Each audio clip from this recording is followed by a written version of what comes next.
Okay, AEW World's End. A mercifully short show. 3.5 hours. Okay, like more 4.5 hours if you count the 0 hour show. But again, for AEW, again, those things are normal. These things are normally lasting until almost midnight. The fact they held back is a breath of fresh air. I have to admit. We had three kickoff show matches. We started off with Toni Storm taking on Layla Gray.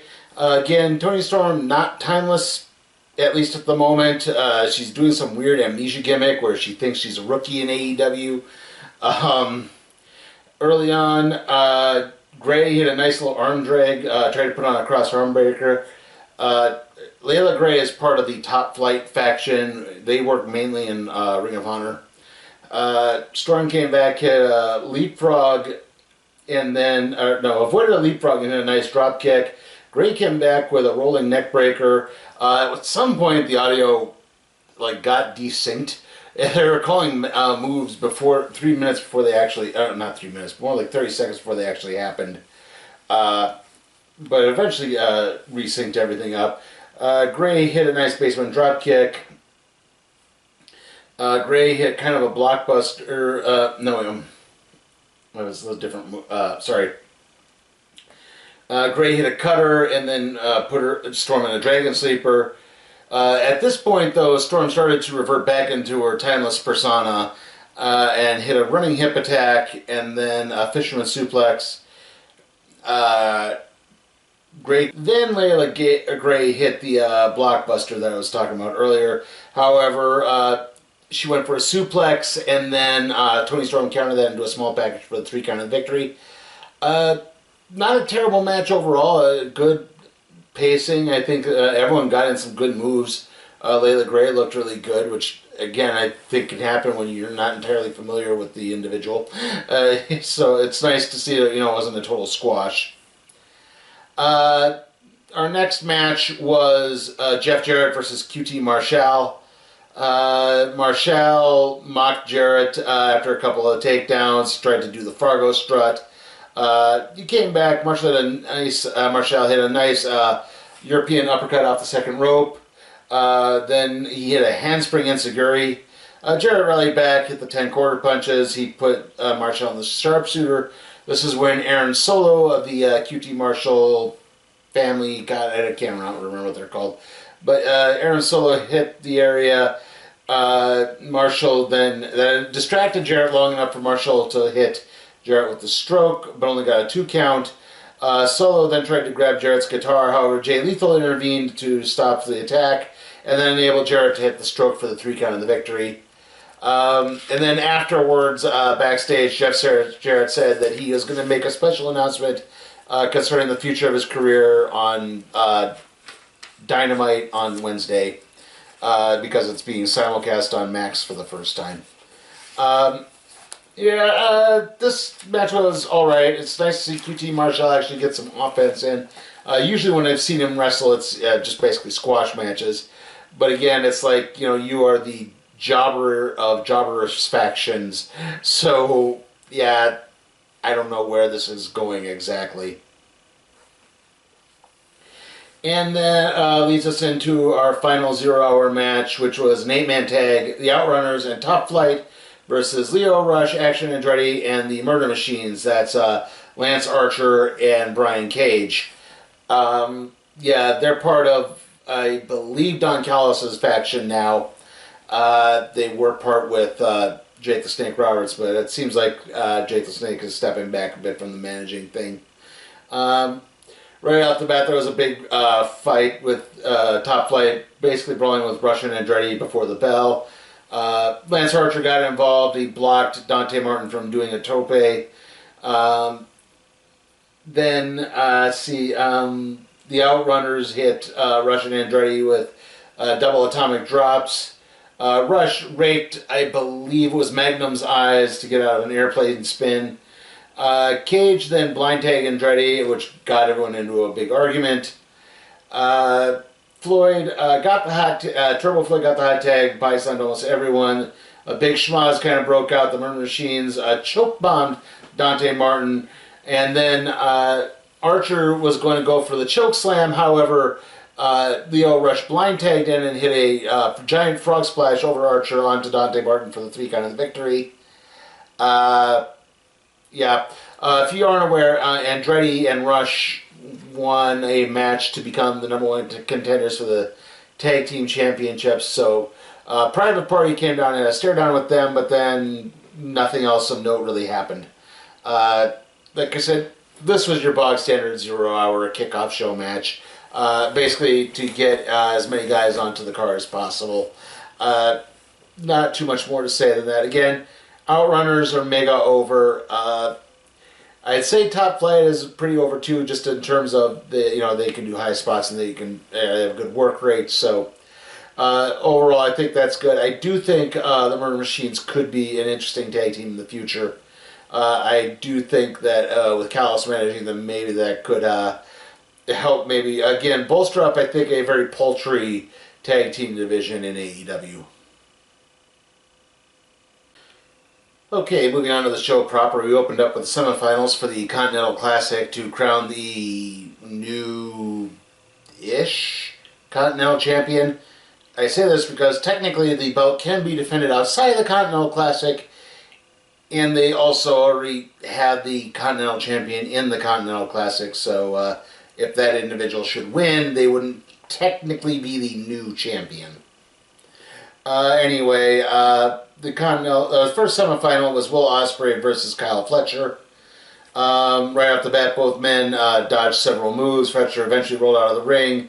Osprey kind of pursued him outside of the ring. Fletcher hit a chop to the throat. Osprey came back, hit a cannonball off the apron.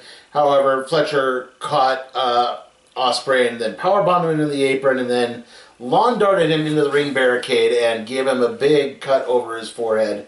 Or over his eye, so he was bleeding profusely for the rest of the match.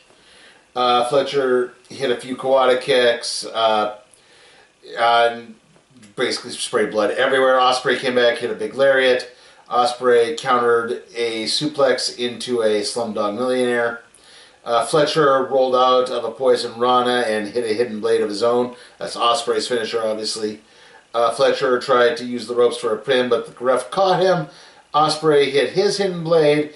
Fletcher came back in a brainbuster. Osprey eventually countered another brainbuster into a Styles Clash for the 3 count of the victory. Very fun match to open up the show. Definitely added some more drama with the blood helped to add like a lot, I think, in this case, in the sense that now Osprey is looking dehydrated, like he's barely squeaking by, and he's going to have to really suck it up should he attempt to win later in the show. We then had our second semifinal match, which was Kazuchika Okada versus Ricochet. Okada is the reigning champion going into this, obviously. Ricochet has slowly been turning heel. He basically tried to worm his way into the Hurt Syndicate. That's the new version of the Hurt Business. And got beaten up for it because they see him as spineless. However, he has been advancing through this tournament, but very weaselly, squeaking by. He's been cutting corners, cheating, so obviously he's in the midst of a heel turn. Right off the bat, Okada hit a big boot after being thrown out of the ring. Ricochet pulled Okada into the ropes, causing a bit of a low blow. After every move, Ricochet would argue with the fans very vociferously. Okada came back with a big flapjack. Ricochet hit a back suplex, lion salt, and then a standing shooting star press.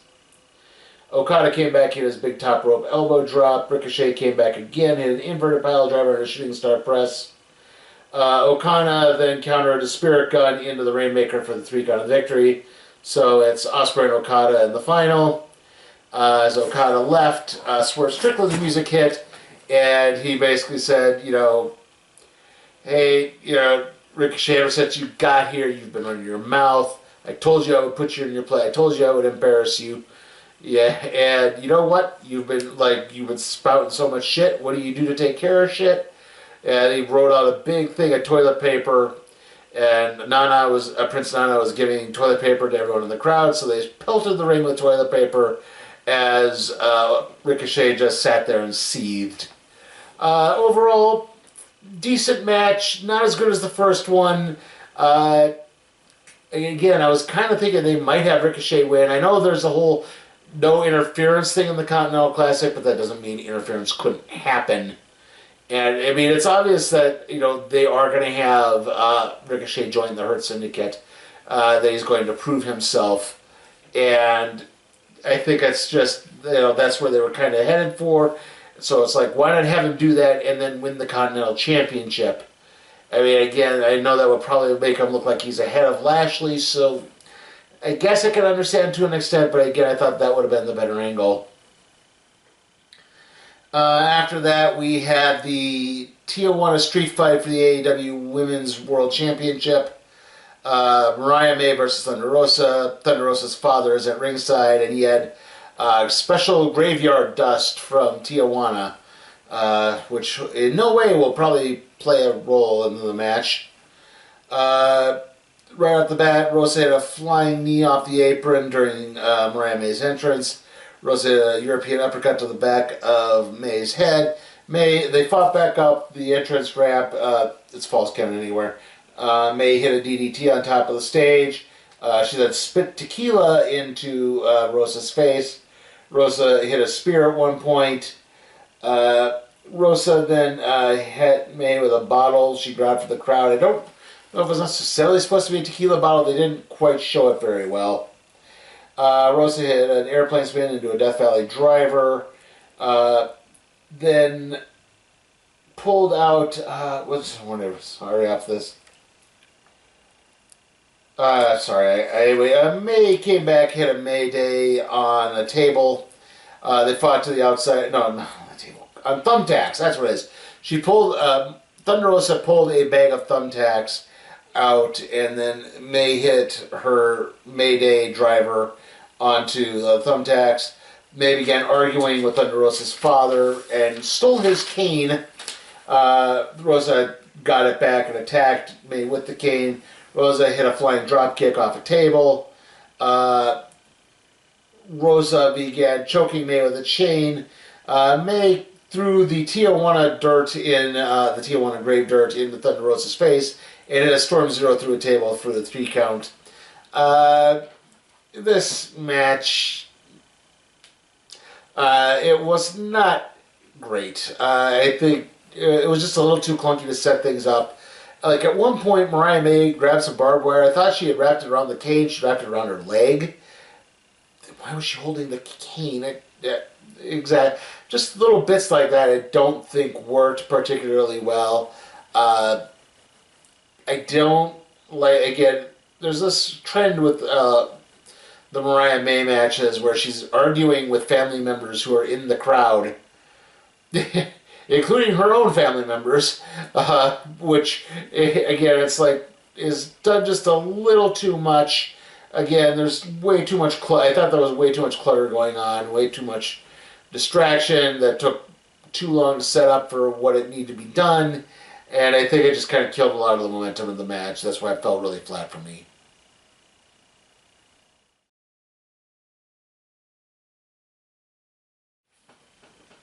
Okay, our next match is the battle for the Dynamite Diamond ring between MJF and Adam Cole.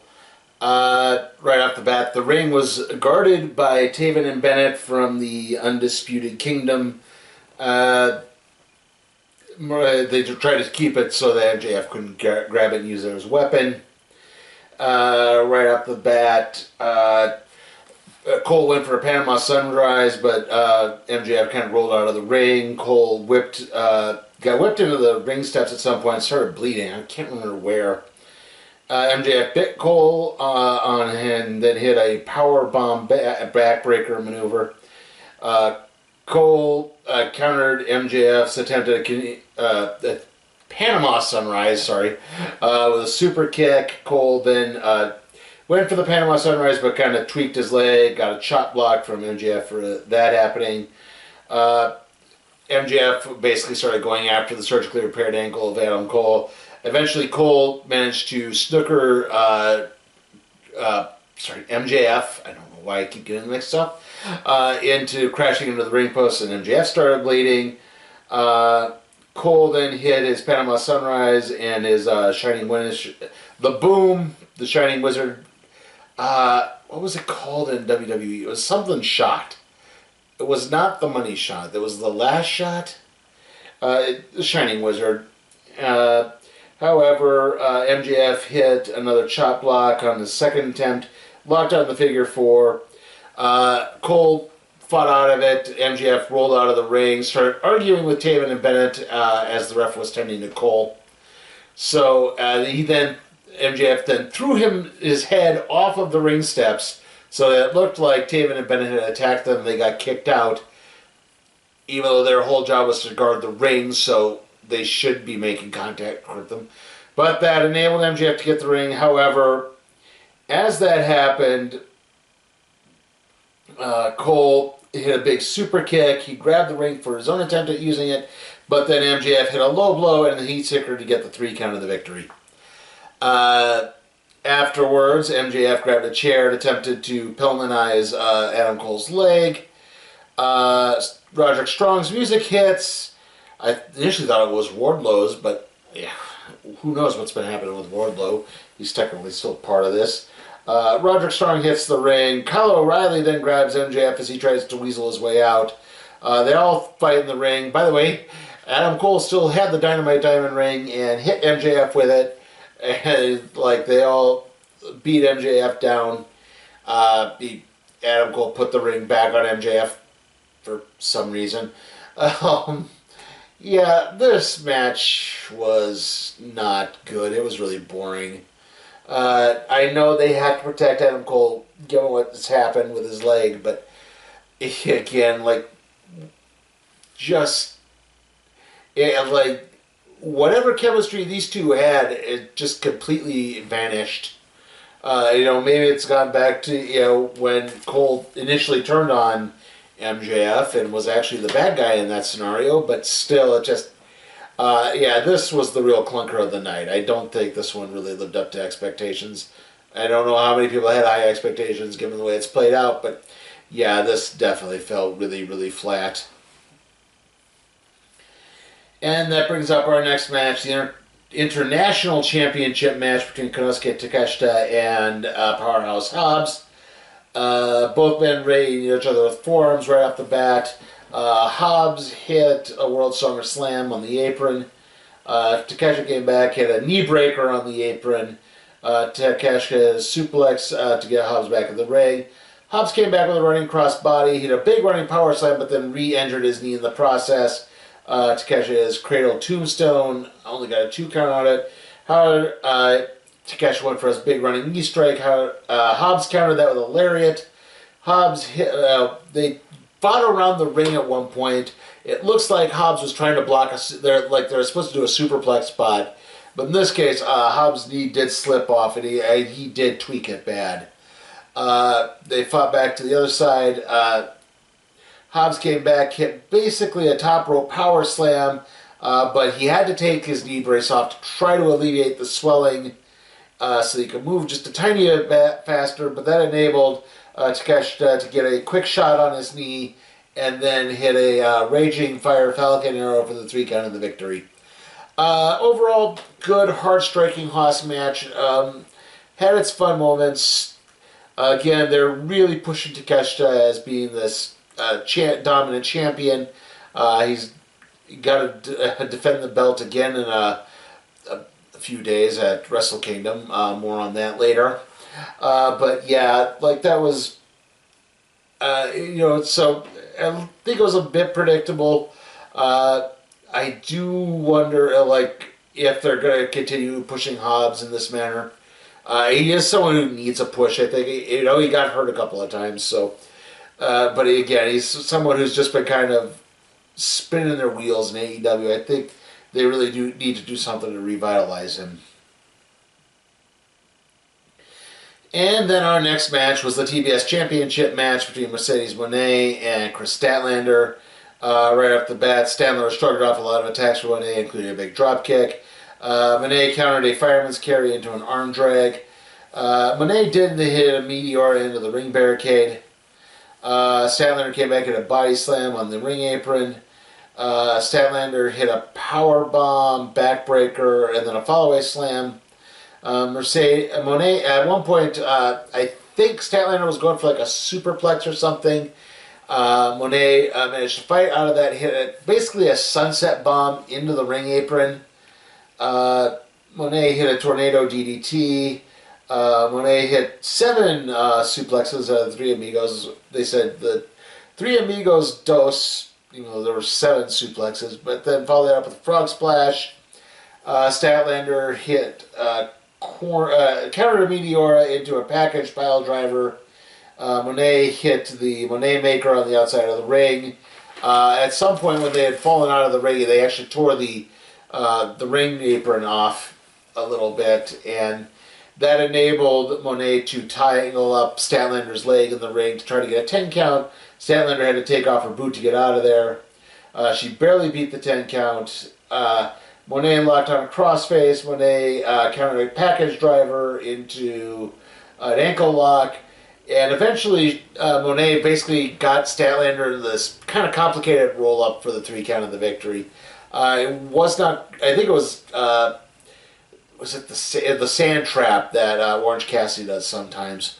It was that kind of pitting combination where it's just like, okay, there's really no way Statlander can kick out of this. This was a fun match.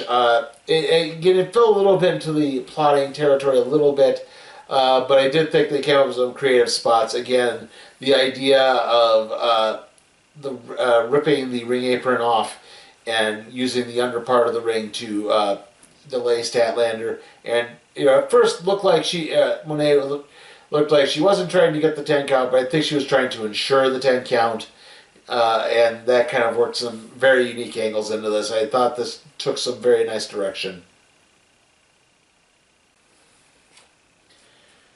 Okay, our next match is the Continental Classic Final, Kazuchika Okada versus Will Osprey. Osprey obviously has a large bandage on his head due to the bleeding. However, that bandage kind of fell off just a few minutes into the match. Okada did land a nice big elbow strike to start things off. Osprey hit a slingshot frog splash to the outside of the ring. Okada hit a DDT on the outside of the ring. Then hit a hangman DDT off the ring apron. That's when the bandage started to fall off. Osprey came back, hit a nice handspring kick. Okada countered a hidden blade into a flapjack. Okada hit a drop kick to knock Osprey out the top ropes. At this point, Osprey kind of tweaked his knee in the ropes. Osprey hit an Oz cutter off the ring barricade. Okada hit a neck breaker and an elbow drop. Osprey countered a Rainmaker into a Styles Clash. Okada countered the Oz cutter with a drop kick. Osprey came back, hit a Stormbreaker. Eventually the match wrapped up when Osprey went for another Stormbreaker, but Okada countered that into the Rainmaker for the 3 count of the victory. Kind of a rushed finish. Other than that, though, a really fun match, really well done again. I guess in a way it makes sense for Okada not to lose the championship, as he was the defending champion going into this. And they are setting things up for something which I'll get to. But yeah, overall, it was good. There was a bit of sportsmanship at the end. I do have to wonder what exactly they're going to do with Osprey. Again, I think if you're going to do this, why not have Osprey win it? Because when he beat Kyle Fletcher, he started to indicate that they were even and they needed a rubber match. Why not have that rubber match be for a championship? Yeah, so again, that's probably my one little quibble with what happened there. But as that happened, Christopher Daniels came out and he congratulated Okada, but he said, look, I know technically I'm supposed to present you with this championship, but I can't do that anymore because my time as EVP has come up, which means, yes, Kenny Omega is back. If you don't recall, the Young Bucks, the other EVPs, turned on Kenny Omega, aligned with Okada. Omega has also been battling diverticulitis and had to get surgery. He is working a New Japan show coming up, which we'll get to. But yeah, he's come back, and it's obviously he's stared down Okada, so they're working up a match there. Like I said, overall, very entertaining, very well done. I did think they told a good story. Again, I just maybe thought it probably would have been better if Osprey had won. Just, again, the way they were building that up, I think it would have made more sense. And that leads us into our main event, the four-way match for the AEW Championship. Jon Moxley versus Orange Cassidy versus Hangman Adam Page versus Switchblade Jay White.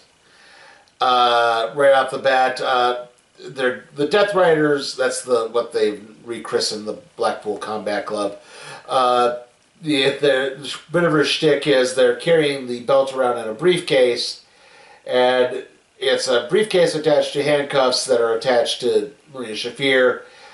She tried to basically, unlock the handcuff and inadvertently wound up cuffing the briefcase to the second rope. So that they had to finagle that. They finally just broke the chain.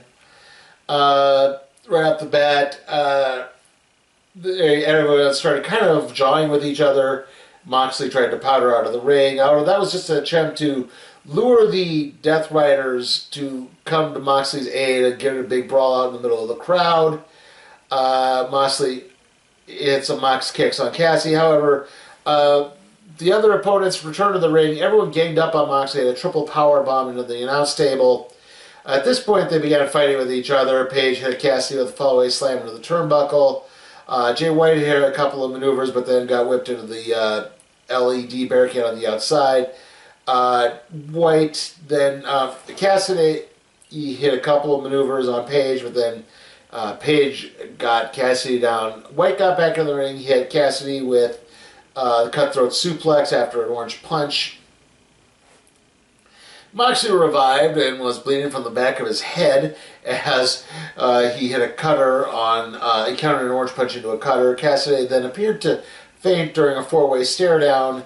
However, he got back into the ring, hit three orange punches, went for a pin, but Page pulled the ref out of the ring so that he could have buckshot lariats on everyone. However, Wheeler Yuta got involved at this point, and then as this happened, White hit a Blade Runner on Shafir and on Moxley, but Yuta interfered again, and that enabled Moxley to hit the Death Rider on Jay White for the 3 count of the victory. Yeah. This match was a little too rushed. I don't know what it is with AEW and four-way matches. I don't think they can quite script them just right. Like I said, they're just way too rushed. And it fell flat. It's like it ended. Everyone started to get the remaining Death. Pac vanished for some reason. I don't know what happened to him. But they left. They got back to the ringside area. They ganged up on Jay White. As that happened, FTR's music hits, and then Adam Copeland's music hits. They all hit the ring. They clear the ring out. Copeland said, "I'm coming after you, Moxley." And anyway, there's something else he said. I can't remember exactly. There's going to be a 6-man match on Dynamite, and that's kind of how the show ended. Again, kind of a flat ending, unfortunately. I was really digging the show right up until that point. I think that, like I said, the match got a little too cluttered, and then just ended a little too nicely, I thought. Again, I know they were building towards Adam Copeland's return. They showed Christian Cage in the crowd. I don't think he was going to cash in his contract at any point. However, once Adam Copeland returned, a disgusting Cage left there. Hook was also following Christian Cage, so again, kind of showing how convoluted this is getting. I don't think Adam Copeland is going to be the one to take the belt off Moxley.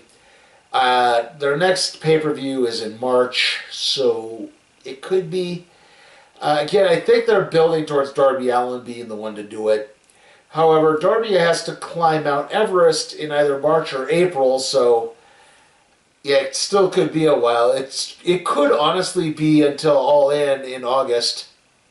So yeah, at some point they have to do something to make the Death Riders look a little bit weak. They're way too down for their own good. It's just, yeah, the one part of the show I still do not like. I know I'm not supposed to like them, but it's more of a, I don't like this at all. Not a, I don't like this in an entertaining way. I just think this is a boring gimmick. That's all. But yeah, overall, like I said, overall, I was digging the show. Obviously, the Continental Classic stuff worked really well. The TBS Championship match worked pretty well. The International Championship match worked well. The only ones I would say were out-and-out clunkers were, like I said, that Women's World Championship match and MJF and Adam Cole.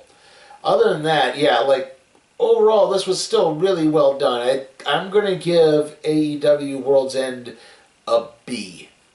Like I said, I don't, obviously, nowhere near good enough for an A.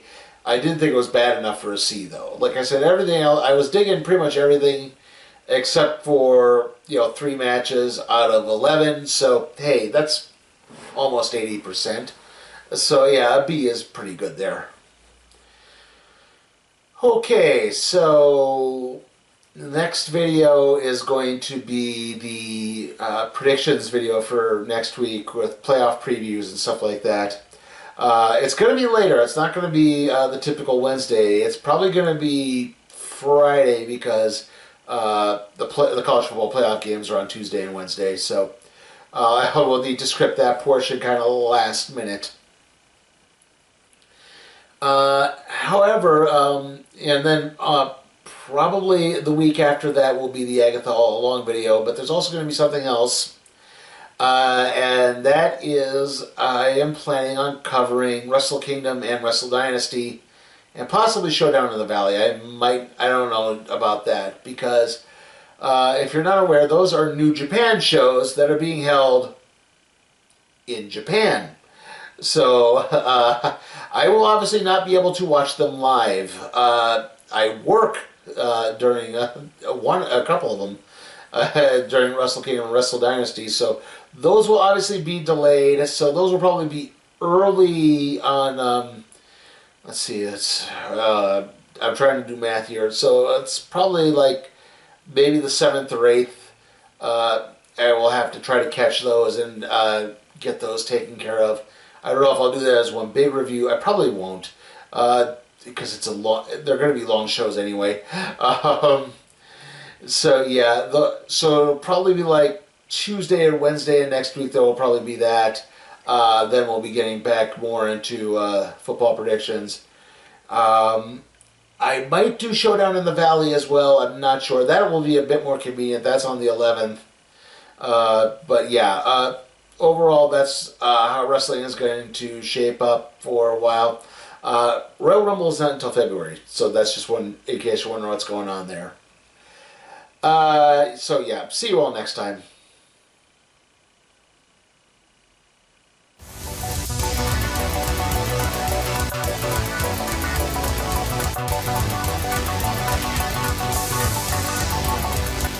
Hey guys, remember you can help me maintain and possibly even expand my professional wrestling covers by supporting me on Patreon at patreon.com/SleepyTimeForCat Productions. Also, remember to like the video, comment, share, subscribe, and ring that notification bell.